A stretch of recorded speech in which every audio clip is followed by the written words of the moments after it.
So the Sahara Desert is so big that it covers 8% of the world's territory. It's bigger than the USA or China.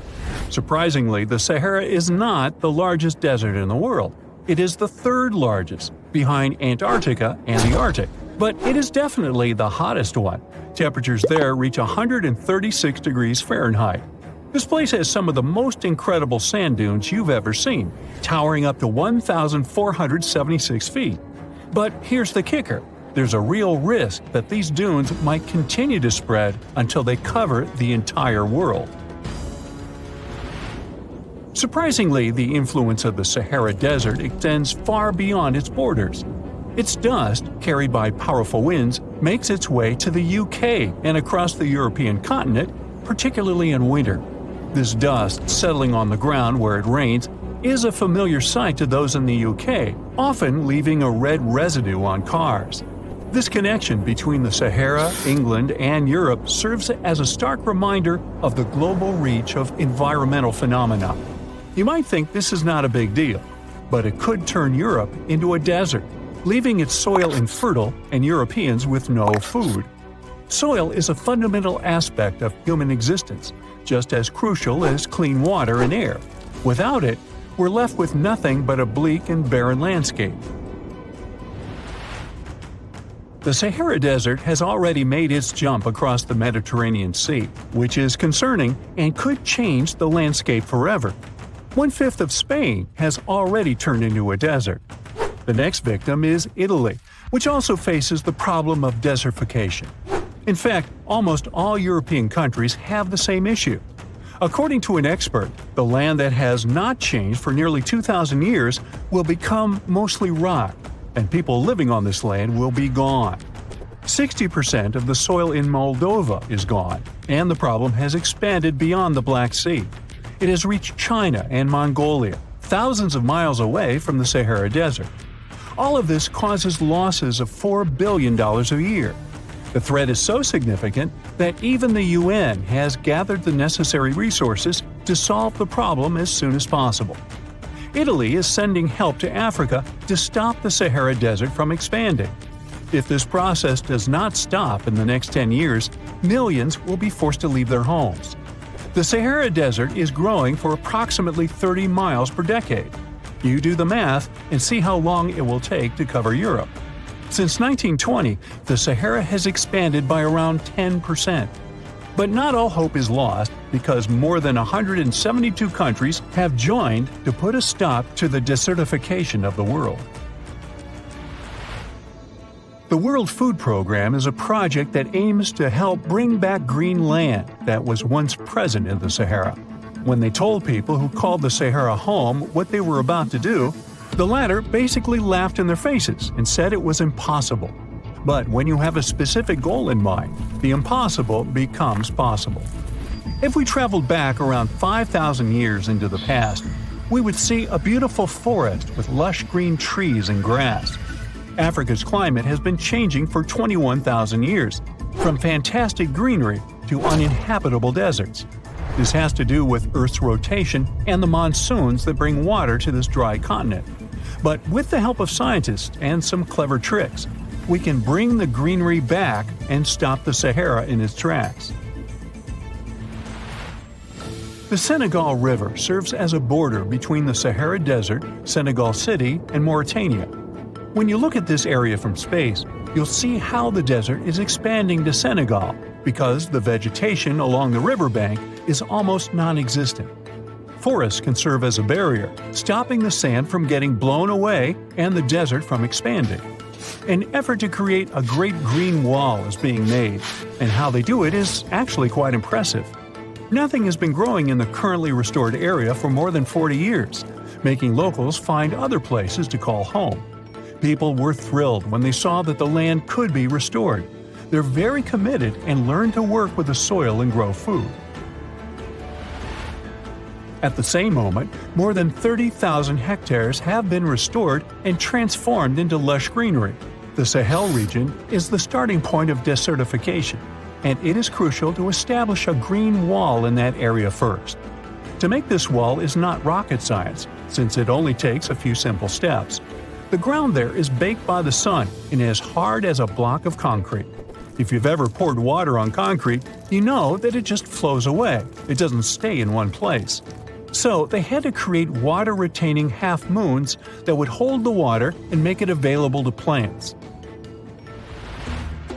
When you learn about how these half-moons work, you might say, how did they not think of that sooner? Actually, this technique is ancient, and it was once implemented in Sahel, but it was lost over time. When the rain falls, the water is collected into the half-moons that are positioned a bit lower than the ground below contour lines. There is also a kind of bank at the end of the shape that prevents water from overflowing. And in the middle, there are plants that are happy because they have plenty of water to thrive. Also, it's essential to grow native plants that are kind of used to harsh conditions, like sorghum and millet. These plants have been surviving there for thousands of years and produce a good amount of biomass, which means the land can be rehabilitated faster and people will have food sooner. The water that will enter the half-moons won't be lost. It will penetrate the ground and top off underground waters. This will ensure the ground that H2O will never run out and that future generations will have usable aqua. This brilliant planting technique is not limited to half-moons. People also create lines and plant various vegetables, such as tomatoes. Next, there are places only for trees, like lemons or oranges. After a long hot day, nothing is better than a freshly made cold lemonade. The trees will also protect the soil, and with some luck, there will be a new forest in the Sahara Desert. The goal is to copy the forest dynamic.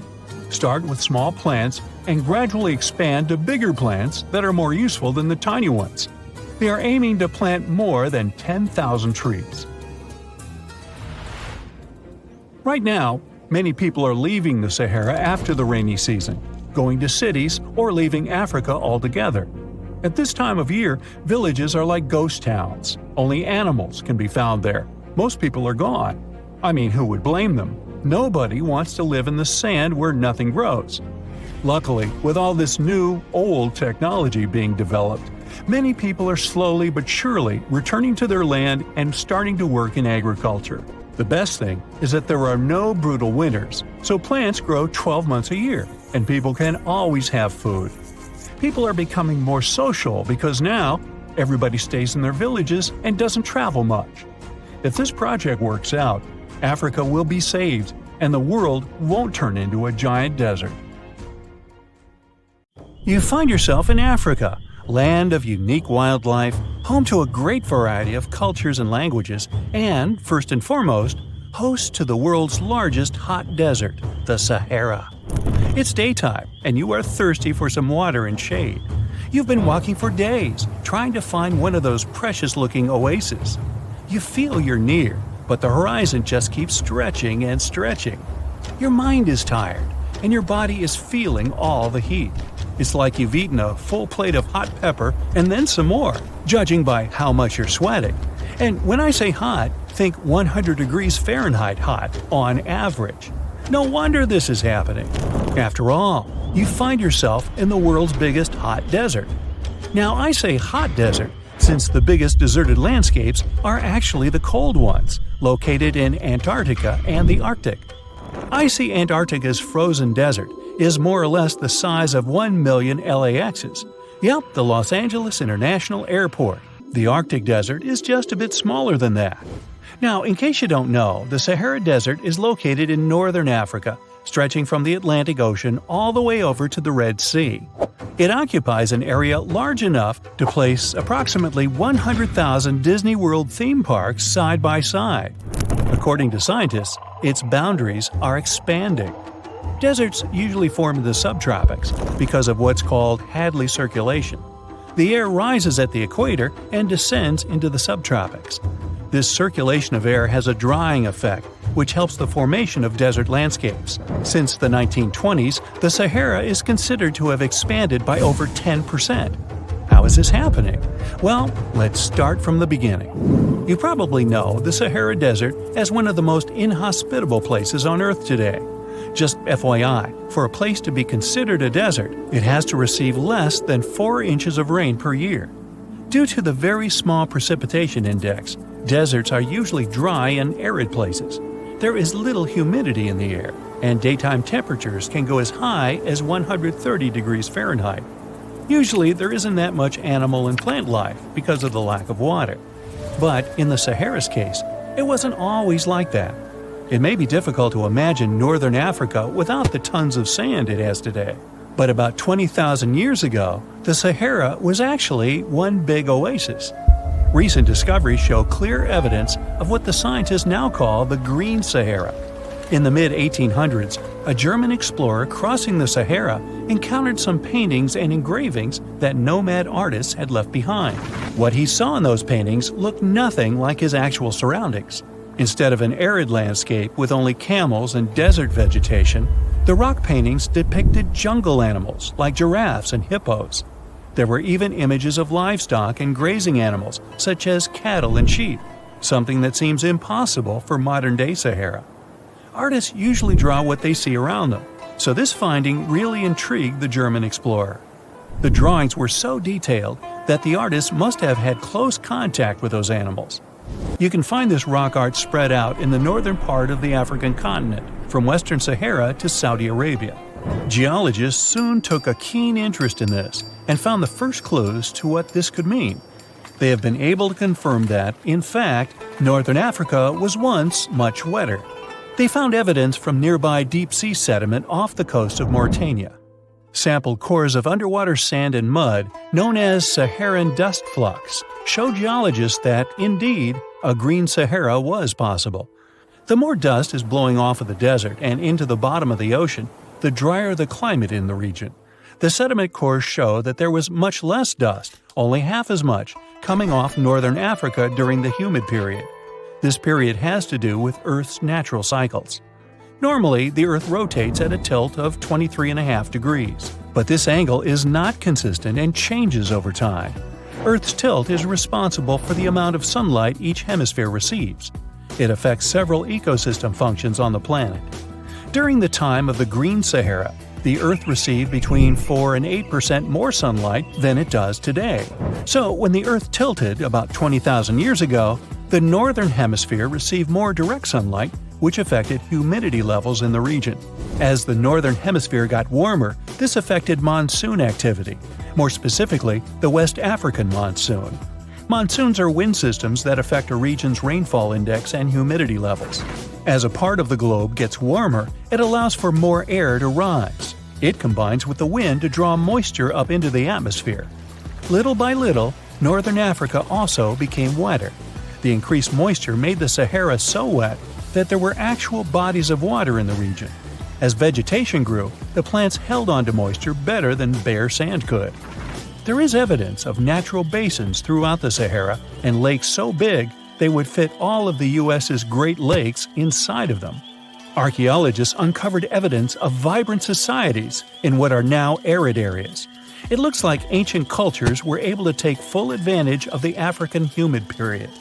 According to researchers, the human population peaked across the Sahara about 9,000 years ago. There are traces of fireplaces, hunting tools, fishhooks, and even mounds of fish bones. Records show that there have been over 230 green periods over the span of 8 million years. Solar radiation is always changing due to natural orbital cycles. That's why Earth will most certainly see another green Sahara moment. It might be thousands of years from now, but it will happen. The same way the Sahara turns green, it turns yellow again. Let's put it like that. All it takes is a significant axial tilt and a few years of readjusting. However, another phenomenon is calling the attention of scientists now. Recent studies by the National Science Foundation from the University of Maryland show the Sahara has expanded 10% over the past 90 years. This phenomenon is called desertification, which literally means fertile land turning into desert land. The Sahara Desert is now advancing into the semi-arid region of Sahel. In 1950, this region was home to 31 million people. Today, its population is over 100 million people. This rapid population growth has largely contributed to the Sahara's expansion. Farmers that were once nomads began settling down.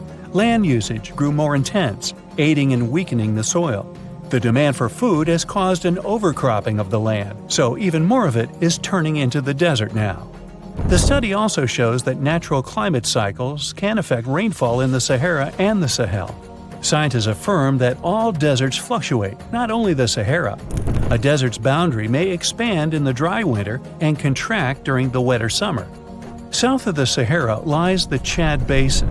It is a natural body of water that now serves as an indicator of the Sahara's expansion. The Chad Basin is located in the region where the Sahara is advancing southward. An atmospheric and ocean expert from the University of Maryland explains that rainfall has reduced greatly in the entire region. Due to reduced rainfalls, there is less water across the entire basin, and even Chad Lake is drying out. Just like the Sahara, the Atacama Desert in Chile, deemed the world's driest, is also expanding. It is located north of the city of Santiago, and its southern border is expanding toward the Chilean capital. Because the climate is getting drier and drier here, the city of Santiago is turning into an arid or semi-arid region itself. The once fertile valleys of local rivers that lived on agriculture and livestock for many generations are losing their revenues as Chilean land is turning into a desert. Since 2010, Santiago has received only a third of its annual rainfall. Outside of the city, farmers are digging holes in search of blue gold, or simply put, water. The situation here is very similar to that of Sahel. So tell me this, were you as surprised as I was to find out what has been happening in the Sahara region? Feel free to share in the comments below. Phew! This summer has been turning up the heat like never before. We feel like roasted marshmallows on a sizzling grill. Yes, the world is getting hotter. But some regions have always fought with high temperatures. It turns out people had some inventions to keep themselves cool in ancient times too. Some of them are still functioning, even 3,000 years later. Let's take a look at how people saved themselves from heat throughout history. So, put an ice cube into your cold drink and get ready to hear how people survived the heat. Speaking of ice cubes, do you know that the Persians made an ice storage system? In the deserts of ancient Persia, people had an out-of-the-box idea about how to prevent their food from turning into a melted mess. These ingenious Persians stumbled upon a physics trick that allowed them to create ice in the middle of the desert. They called these cool structures yakhchals, which basically means ice pits. These ice pits were not your ordinary coolers. They were like secret underground fridges. They looked like dome-shaped mud brick structures on the outside, but inside, it was a whole different world. These ice pits had an evaporation cooler system that worked like magic. At night, when the desert cooled down, Persians made use of the radiative cooling effect. They set up cleverly designed trenches to hold thin layers of water. The water froze, defying the desert heat. Then there were underground square storage areas. The Persians collected the melting ice water from these cool trenches, and during the night, they froze it again, making the most of the desert's natural chill. To add to the cooling effect, they built a wall to shade the storage areas from the hot midday sun. And that's not all. They had this fantastic wind-catching contraption called a badger that caught the breeze and directed it right into the ice pits. Fresh air plus ice. Cool breeze. A winning combo. They even had intricate water channels called qanats to bring water to the ice pits and homes all the way from the nearby mountains. As time passed, these yakhchals faded into history and modern technology took over. But hey, there's good news too. Some awesome folks in Iran are restoring these ancient coolers. So, if you ever find yourself in the desert, don't forget to pay a visit to these marvelous places and witness the genius of the ancient Persians firsthand. Now, I want to focus more on the wind catchers because they don't just help make ice cubes. They actually function as a cooling system as well. Back in the day, those clever architectural wonders were all the rage in places like Persia, modern-day Iran, Egypt, and the Middle East.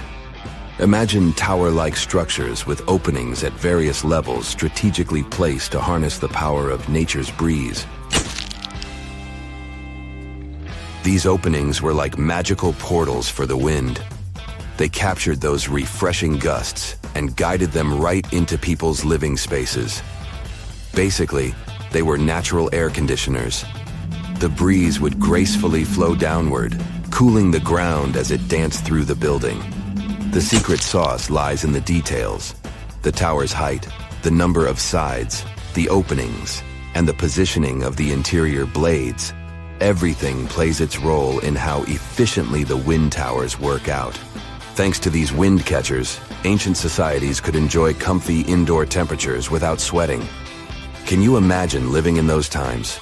Feeling the gentle breeze whisking through your home, keeping you feeling fresh and chilled out? The Persians are often credited for inventing these awesome wind catchers. But hey, don't forget about Egypt.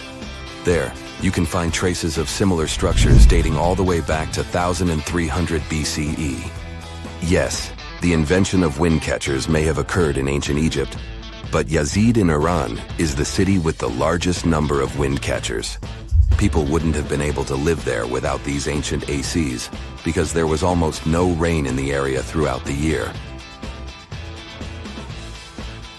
Now, let's look at these perforated, double-skinned exteriors. Imagine dressing up a building with a fancy perforated screen. It's like giving its exterior a stylish makeover while keeping things chill inside. This genius technique, firstly, scatters the natural daylight, so no harsh sunbeams to blind you. The screen also offers shade like a pro, giving the building's interior a much-needed break from the blazing sun. Think of it as a natural sun hat for your home. Placing this screen about 4 feet away from the outer walls creates a breezy, dreamy hallway for fresh air circulation. And hey, they add a touch of elegance to the building too. These structures are sometimes called jali. Jaipur, India, for example, has an average daytime temperature of about 100 degrees Fahrenheit. So these structures are lifesavers. Jalis come in various forms, crafted from cement, earth, and wood. It's a cultural symbol deeply embedded in Indian architecture. You can find its captivating presence in iconic historical buildings like the majestic Taj Mahal and the Grand Red Fort in Delhi. But hey, it's not just a thing of the past. It's still rocking modern architecture scenes, and its charm has sparked creativity in artists and designers worldwide. It adorns the building's exterior, its cross-section showing a larger opening on the outside and a smaller one on the inside. This is where the Venturi effect steps in to show off its physics prowess. As the air flows through the narrowing passage, it picks up speed, creating a difference in pressure between the inside and outside of the building. Air blowing at a higher speed gets compressed, and when released, it cools down. Mashrabia is a wooden lattice or screen used in the Middle East and North Africa. These decorative wonders are like window blinds, but they do more than just look pretty. They're smart too. They give privacy, shading you from the sun, and let fresh air and light in. Some people also add clay pots filled with water, sand, or damp straw to their designs. As hot air breezes through the holes, it also passes through the pot's porous surface. The moisture inside evaporates, cooling the air. This is a perfect low-cost technique for hot and dry climates. It's eco-friendly, and there's no need for electricity. Now, let's fast forward to today. Designers are getting creative, mixing traditional wisdom with modern tech. At the Al Bahar Towers in Abu Dhabi, they've got it too. Picture over 2,000 hexagonal panels that dance with the sun's movement, providing shade to the building's interior. Water evaporation was another secret weapon for ancient people. Simple, yet super effective. Plus, ancient Egyptians hung wet mats and curtains in doorways. When the air passed through them, it cooled down, providing a relief from the scorching sun. Ancient architects were the masters of maximizing airflow. They knew how to cross-ventilate and let hot air escape while inviting cooler air to the party. Speaking of ancient Rome, bathhouses were the place to be back then. It was like a community hub. People gathered to chat about politics, play sports, and, of course, take a relaxing dip. The frigidarium was the cool spot in Roman baths. After a steamy soak in the caldarium, Romans dashed to this giant pool to chill out. Then in some places, like Cappadocia in Turkey, people went underground to hide from the heat. They carved cozy dwellings in volcanic rock, harnessing the Earth's natural cooling powers. So the lesson here is simple. Architects and designers can create wonders by combining local traditions with smart tech. California's Death Valley boasts the highest officially registered temperature to date, with 134 degrees Fahrenheit in 1913.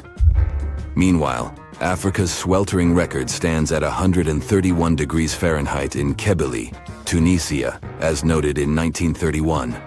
In Europe, the highest temperature ever documented reached almost 120 degrees Fahrenheit in Sicily in August 2021. Then, in 2022, the UK had the hottest summer of all time. Researchers have found almost 1,000 previously hidden Maya settlements in the tropical lowlands of what is now northern Guatemala. They did it with LiDAR, light detection and ranging lasers, which they used to scan areas from the air. The region we're talking about is pretty vast. All those structures and buildings they saw over there stretch across about 650 square miles. And these spots were supposedly occupied thousands of years ago. It seems all these structures were pretty densely packed, so people lived close to each other. They had at least 417 ancient villages, towns, and cities where they could identify boundaries. These structures and buildings were actually a part of a state that looked like a kingdom. Some of these settlements were built as sports courts, civic, ceremonial, and religious centers, and residential homes. There were also massive palaces, platforms, dams, pyramids, and causeways across that area. People who lived there also had reservoirs where they collected water. So, they needed the power to organize thousands of specialists and workers. And they also needed many skilled people to build such structures without the technologies we have today. They needed lime producers, architects, mortar and quarry specialists, lithic technicians, those who took care of legal enforcement, and other important roles to establish the true community. This cool laser scanning system researchers used while exploring this area can even penetrate very dense ecosystems and vegetation. The light bounces off different surfaces and then creates a digitally reconstructed map. This map is based on how much time it takes for the pulses to get back to a receiver. So, with this laser system, they discovered they were also lowlands for agriculture. So why exactly did the Maya settle in this region? It was a specific area. Plus, it was hard to build such an amazing kingdom in a tropical rainforest climate. Back in the old times, ancient peoples had mostly inhabited areas in drier climates. Over there, they would build water resources, which were some sort of the basis of society and a source of life. An example of this is Teotihuacan of Highland Mexico, although they did have a couple of navigable rivers they could use for transport and trade. But these rainforest areas had their advantages too. The Maya used natural resources like limestone, which was their primary building material, salt, and the volcanic rock obsidian, which they used for different tools. Also, they managed to find enough dry land to live and build homes there. The lowlands were seasonal swamps called bajos, and they were perfect for agriculture because of the fertile soil. Generally, the Maya built settlements that could endure rainy periods too. They were ready for different circumstances, including flood and drought, which is something you could see in how they built houses. Their architecture was also one piece of evidence that showed their community was like a centralized kingdom-like state, which shows they stuck together through tough times. The Mayan Empire was very powerful, and it reached its peak about the 6th century CE. They were excellent at pottery, agriculture, writing, mathematics, and calendars. They were the ones who created complex calendar systems, such as the calendar round, which is based on 365 days. Although some believe the Mayan calendar predicted December 21st, 2012 would be the end of the world, it was just a coincidence with the end of a certain full cycle. they would call it the long count calendar, and it lasts 5,125 years. The Mayan people left behind an impressive amount of astonishing architecture and symbolic artwork. Most of their stone cities ended up abandoned by 900 CE. No one still knows why the Mayan civilization in that area collapsed, although there are some theories. Some think that by the 9th century, these people had exhausted the resources around them to the point that they could no longer feed and sustain such a big population. Others believe some city-states didn't get along that well, so they broke down the traditional system of power they used to have. Some say it was all because of a very long period of drought. It could be a combination of all these factors, though. But one Mayan city, located on an island, even survived until the 17th century. It was long after the rest of the Mayan civilizations had been destroyed or abandoned. If you're a traveler, you might know the town by its modern name, Flores. Scientists believe about 2,000 people lived there. The earliest Maya people were farmers. They cultivated crops like beans, squash, corn, and cassava. As they had many interesting ingredients, they created hundreds of cool recipes. Many of those are still present even today. For example, in modern Mexican cooking. And especially popular are papayas, cacao, avocados, squash, pineapples, chili peppers, beans, and so on. Even though the Maya mostly practiced a kind of primitive type of slash-and-burn agriculture, there is also evidence of them using some more advanced farming methods, like terracing and irrigation. And they were big chocolate lovers. More than 3,500 years ago, the Olmecs of Mesoamerica probably turned out to be the first to realize that it takes some work for us to get such a cool thing as chocolate. But the Maya were the ones who turned it into a true form of art. Scientists found out about it when they found cacao in Mayan pottery. Their chocolate would be mixed with honey, water, cornmeal, and chili peppers. That's how you get a spicy, savory hot chocolate beverage you can try even today in Mexico and Central America. Also, they used written language in their books. Their paper was made from fig tree bark, and using strips of that paper, they created a large library of books. Books made of this material are called codices, and 4 of these can still be found today. Sadly, many books were lost over time because of the humid climate or some human factors. The classic Maya built a bunch of palaces and temples that had a stepped pyramid shape. They decorated them with inscriptions and reliefs, which have earned them the reputation of being incredible artists of Mesoamerica. For the Mayans, flat foreheads were the most desirable thing on someone's face. They were generally really into aesthetics, and having a flat forehead was one of the main things where you could meet their highest aesthetic standard. They also liked to glam up their looks with makeup and clothing. Also, the Mayans were master tattoo artists. Actually, they were one of the first civilizations that started doing such forms of body art. They had a rich culture and believed in many things, such as fairies. Many civilizations across the globe believed in these mythical creatures, which had different names everywhere. The Mayans called those creatures aluxes. They would make sculptures of aluxes from wood or clay, take them to the forest, and hide in some secret spots. The Maya believed these sculptures would come to life during the night and take the role of guardians of their land, animals, and crops. The Maya believed caves were entrances that led to the underworld. You can even visit some of these caves if you like. For example, you can explore the jungles of Quintana Roo and Yucatan near Cancun. There are many spots where researchers found artifacts the Mayans had left behind. They were one of the first cultures that learned how to use rubber latex and make, for example, rubber balls for the many interesting games they had. They used natural latex and then probably mixed it with some other natural substances. That's how they came up with the bouncy balls they played with. They also built cool steam baths. The Maya had structures made from stone that looked like something we know today as bathtubs. Plus, they were building heated stone structures we know as sweat houses. Researchers found these in El Salvador and Guatemala, and they were previously hidden under volcanic ash.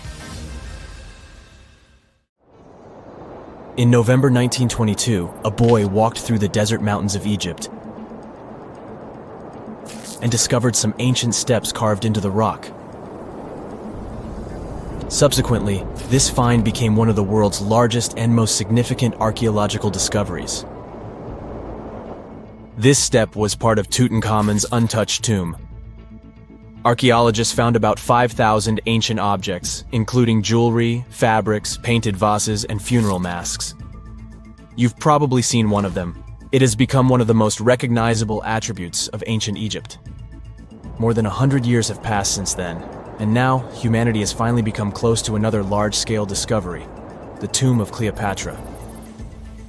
This queen was the last active ruler of the Ptolemaic Kingdom of Egypt, who sat on the throne from 51 to 30 BCE.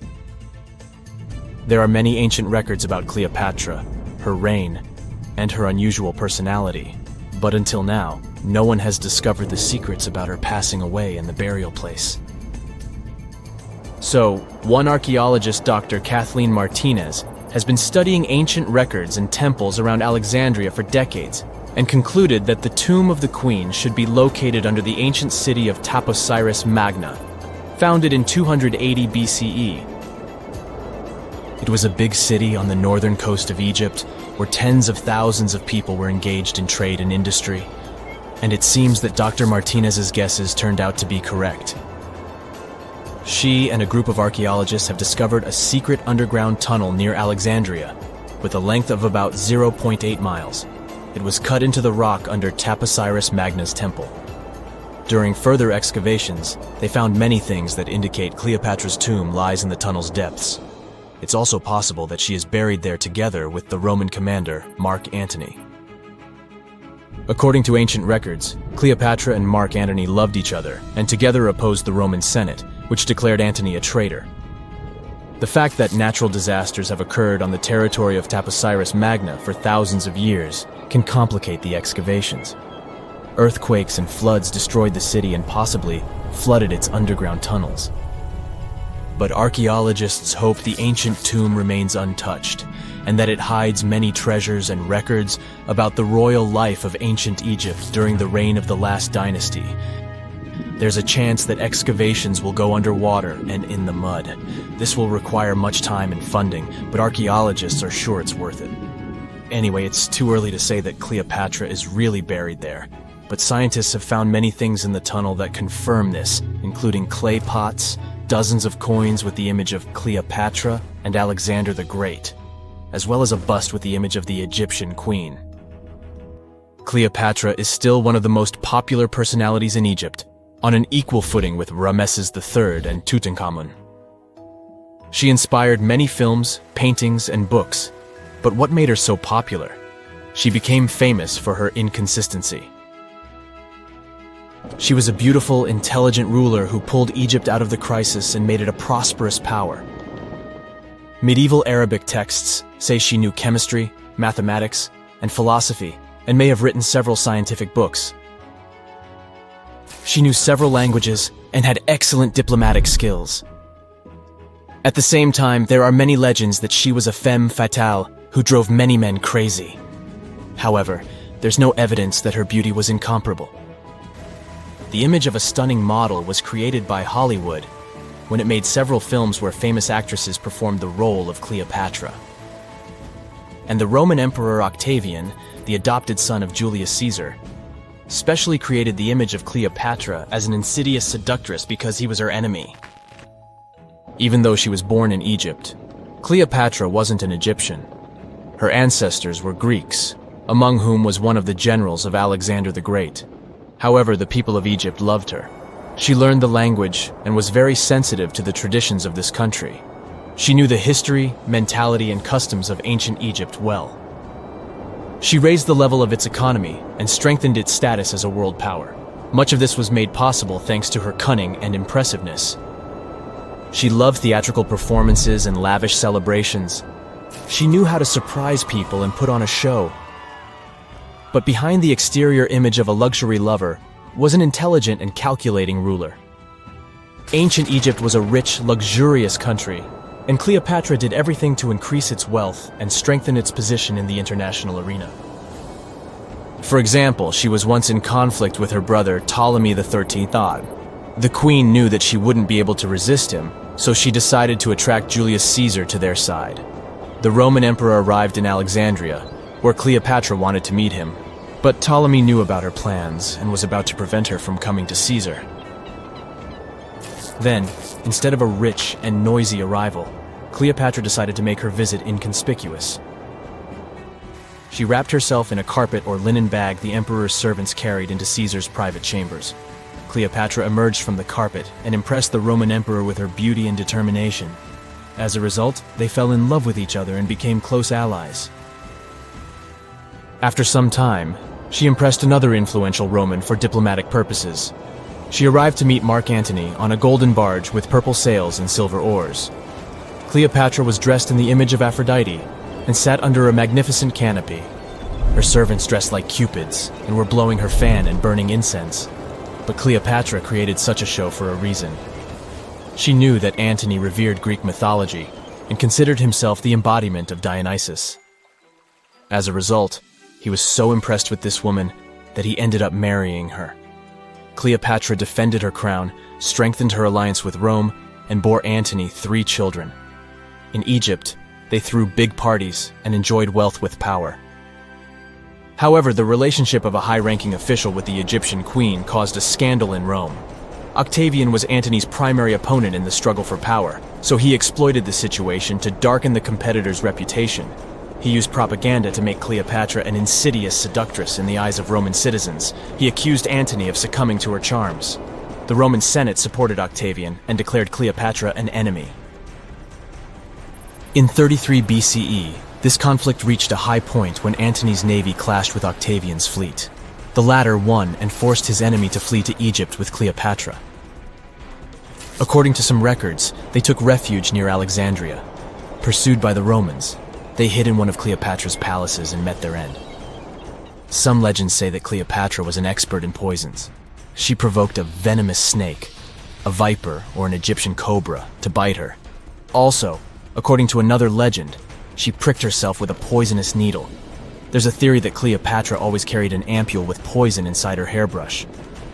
And when she was cornered, she soaked the needle with this poison and pricked herself. None of this can be said for sure. Scientists are still trying to find out the truth.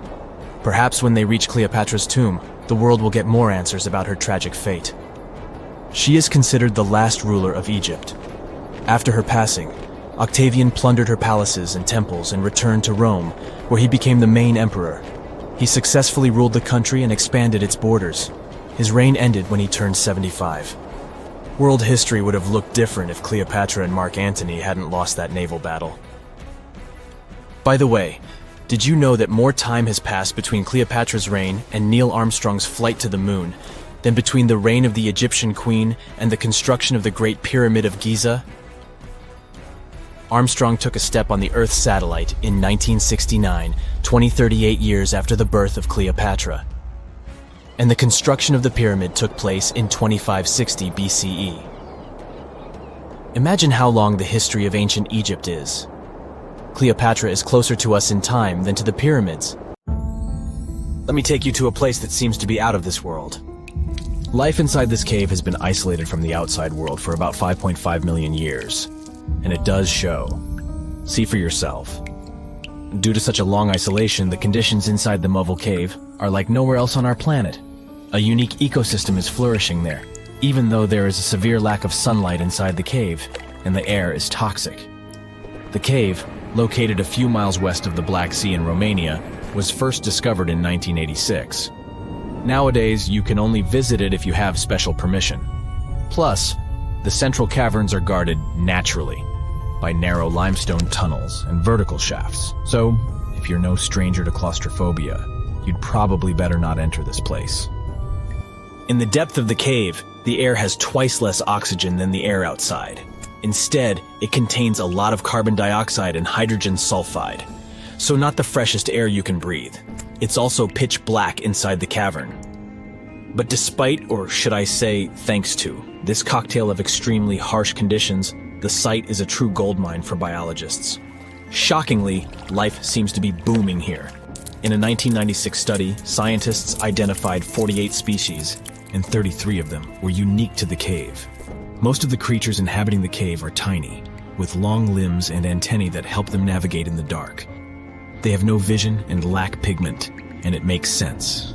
Why would you need to be able to see if you live in total darkness? And why would you need to be pretty and colorful with no one to see you? Now, I'm going to take you to another cave. It's no less amazing, but looks very different. This is the Giant Crystal Cave, aka the Cave of the Crystals, in Mexico. These ginormous crystals were found in 2000 by a mining company after the water was pumped out of the cave. 2 miners then saw the crystals after entering the drying cave on foot. These awe-inspiring crystals are actually massive gypsum pillars hidden 984 feet underground. They're anchored to the walls and the floor of the scorching hot cave. Scientists estimate that the crystals could have been already growing for 500,000 years. That's why many of them are so long and wide that you can walk across them. Unfortunately, visiting this wonder of nature is impossible at the moment. But maybe it's for the better, since the Giant Crystal Cave is a dangerous place that can easily turn into a trap. For tens of thousands of years, it was filled with groundwater, which was originally pushed upward into the opening by a magma chamber located in the depths of our planet.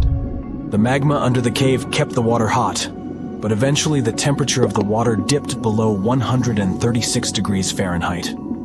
As a result, the water started to fill with calcium and sulfate, whose particles began to recombine into gypsum. And then, white-tinted crystals took over the cave. And since they stayed underwater, they were able to keep growing. You don't have to fly to space to take a closer look at a black hole. Scientists have found something very similar to black holes in the southern Atlantic Ocean. A black hole has such an enormous gravitational pull that once something gets pulled inside, it doesn't have any chance to escape.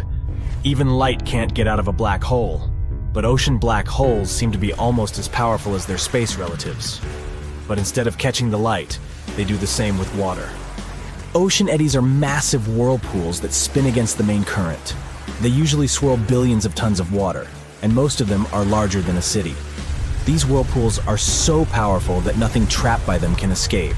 But the scariest thing is that you might not even notice heading into one of them.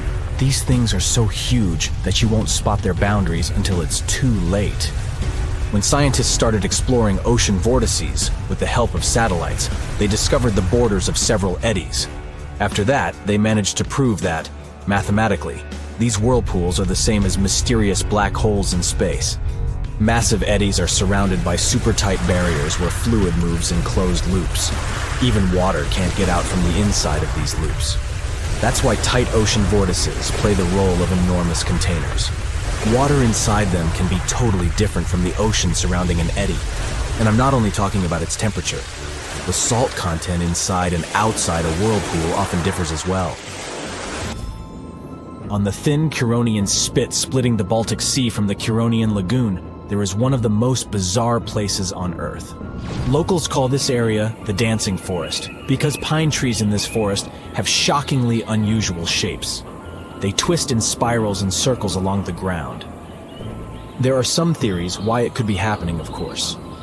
Some people claim that huge amounts of positive and negative energies once clashed in that spot. More down-to-earth individuals believe that the reason is geological. Sandy soil in the area is too unstable to hold trees growing upright. The most popular is the idea that strong winds blowing from the water influence the shape of the trees. In any case, experts haven't come to the final conclusion yet. Look at these underwater crop circles. For the first time, they were spotted in 1995, close to southern Japan's coast. Local divers called these 7-feet-wide structures mystery circles. The enigma had been plaguing many minds for almost 16 years until the culprit was finally caught. Imagine the researchers' surprise when it turned out to be a male pufferfish. The fish needs a bit more than a week to build one circle, and the aesthetics are obviously crucial. A male is swimming inside the circle, digging valleys in the sand with its fins. But that's not all. The fish also use shells and corals to decorate particular parts of their circles. This whole build-a-circle thing has a practical purpose as well. The way a male fish swims pushes the sand toward the center of the circle and creates a mound which later serves as a nest. The next mystery on our list is in the Caribbean. Just off the coast of Belize, there's a giant sinkhole. That's the Great Blue Hole. It's about 1,000 feet across and more than 400 feet deep. Once, a long, long time ago, this hole was a cave. But then rising waters filled it, making it collapse in on itself. The deeper you'll descend into the Great Hole's crystalline waters, the darker it will become. You'll see tons of stalactite-filled caves there, but entering them is extremely dangerous, unless you want to get hopelessly lost. Once you reach a depth of 50 feet, you'll notice that the water is shimmering. That's the invisible line dividing the sinkhole's salty top from the freshwater abyss. You might want to turn back right now. Who knows what you might come across in the murky depths? There was an old Amazonian legend that told about the river that was so hot that it boiled. And it was believed to be just a legend until Peruvian geoscientist Andres Russo questioned if the river could be real. All experts denied such a possibility. After all, hot rivers do exist, but only in the areas where there are volcanoes. As for the part of the country mentioned in the legend, there are no volcanoes in that region. But Andres Russo was too dedicated to give up.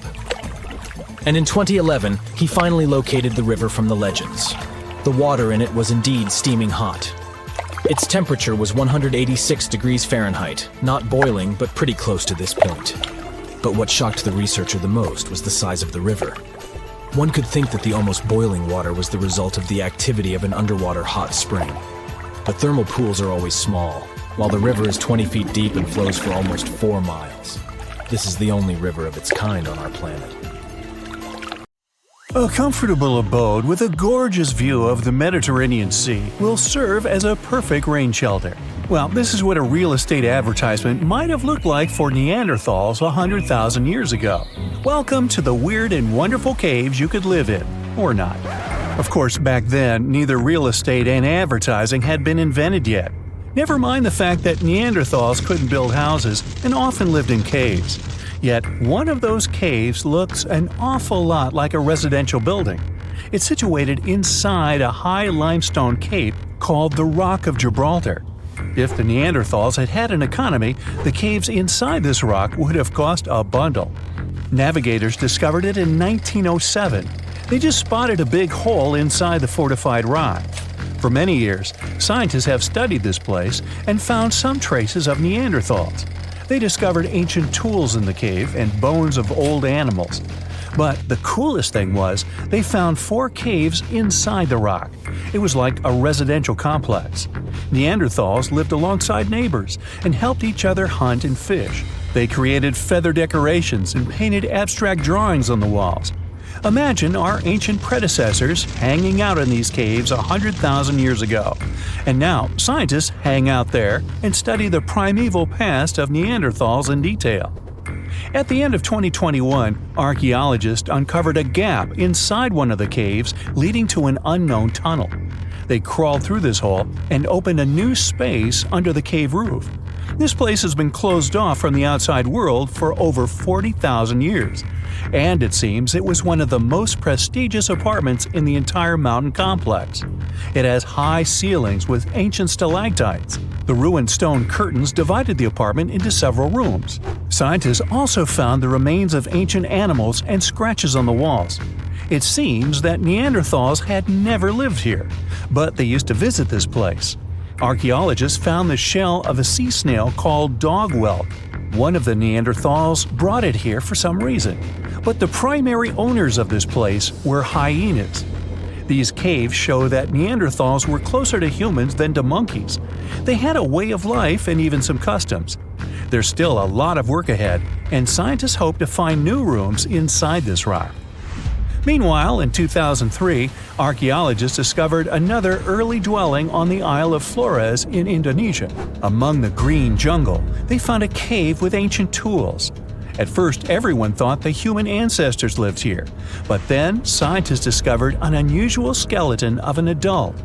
A thorough analysis showed the skeleton belonged to a 30-year-old woman, 3.5 feet tall, just above the waist of an average adult. The woman's weight was equal to the weight of an adult shepherd. The skeleton didn't belong to Neanderthals or Australopithecines. It was a new unknown species, which scientists call Homo floresiensis, or simply the Hobbit. Also, there were remains of unusual ancient animals in the cave. It was an elephant the size of a cow, some large storks, and giant rats. Archaeologists have found out that hobbits were not the owners of this place. The main inhabitants were the rats the size of a cat. Maybe they were fighting the hobbits. Some analysis shows that Homo floresiensis wasn't our direct ancestor. They were in a separate branch of evolution. The hobbit skeleton looks more like that of a monkey than of modern humans. In 2009, in the dense jungle of Vietnam, archaeologists discovered Son Don, the largest cave in the world. If you go inside the cave and shout, you'll hear your echo a long time. In some places, the height of this cave reaches half the height of the Empire State Building, and the total area is larger than one central block of New York. Son Don is one of the 3 caves in the Vietnamese jungle. Many intricate mazes connect these caves. Inside, you can find unique plants and trees that live separately from the outside world. It's a real underground jungle. In some places, you can find collapsed ceilings that let the sunlight in. Besides unusual trees and plants, ancient stalactites hang there. Some limestone deposits are more than 450 million years old. They were here even before dinosaurs appeared. There are also many rivers in the cave. Rainwater coming down from holes in the ceiling has formed them. Fast streams resemble slides in a water park. They lead to unknown underground labyrinths.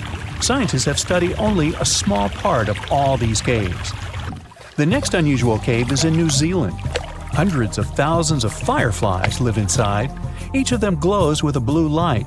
Together, they light up the cave. It may seem to you that you're on another planet, but you can't stay there for a long time. Special air measuring devices are everywhere. Scientists monitor the level of carbon dioxide necessary for the normal existence of fireflies. These insects are sensitive to the environment. If there are many people in the cave, or they stay there too long, the park staff will ask them to leave the place. It's like you're literally stealing oxygen from the fireflies. We've seen some pretty amazing caves so far, but how about a scary one? We're going to the desert of Yemen's Al-Mara province. What we're looking for is not a cave, it's just a black hole in the ground, right in the middle of the desert. It's big, the size of a basketball court. It's not its size that could scare you, but what's inside. Scientists are still not sure what it is. From the depths of this black abyss, a disgusting smell of rotten eggs constantly comes out, and sometimes you can hear some strange, frightening sounds. The blackness of the giant hole in Yemen absorbs all the sun's rays, so you won't see what's there even with a powerful flashlight. People flew over this place by helicopter. They filmed using drones and the most powerful lenses, but they didn't catch anything except darkness. It looks like a big ink spot in the middle of golden sand. The locals are afraid to approach this place. They believe the cave leads to another dimension where evil creatures live. At the moment, the giant hole in Yemen is one of the most poorly studied and mysterious phenomenon of nature. How did it appear? How old is it? Where does it lead? Scientists are trying to find the answers to these questions. There are theories that the hole appeared because of construction work. Geologists drilled the soil nearby in search of minerals. It could have caused fluctuations in the Earth's crust and collapsed the surface. But no one can prove this theory, yet. And now, imagine a place where sunlight has not penetrated for more than 5 million years. There's little oxygen, and it's cold and damp. Still, life is born in this place, not only microbes and bacteria, but also something bigger. The living conditions in this cave are very different from the usual ones, so, in a sense, this cave is like another planet. It's the Movil Cave in the southeast of Romania, near the Black Sea. The entrance is a small hole in the ground. Inside, a tunnel leads deep below the surface. The levels of hydrogen sulfide and carbon dioxide are above normal inside the cave. The air here is half as much oxygen as on the surface. People can't be here without an oxygen mask, but other creatures living here can. The cave is home to 48 species of living organisms. 33 of them are unknown. Here you can meet some unusual insects, white snails and white spiders, millipedes with huge whiskers, transparent shrimp, and unique species of leeches. They all live here thanks to the little bacteria autotrophs. They absorb carbon dioxide and release food particles. Bacteria feed on it. Other larger organisms feed on these bacteria, and some bigger organisms eat those little ones. In the end, everyone gets food. In this cave, evolution has created a biological system separate from the rest of the world.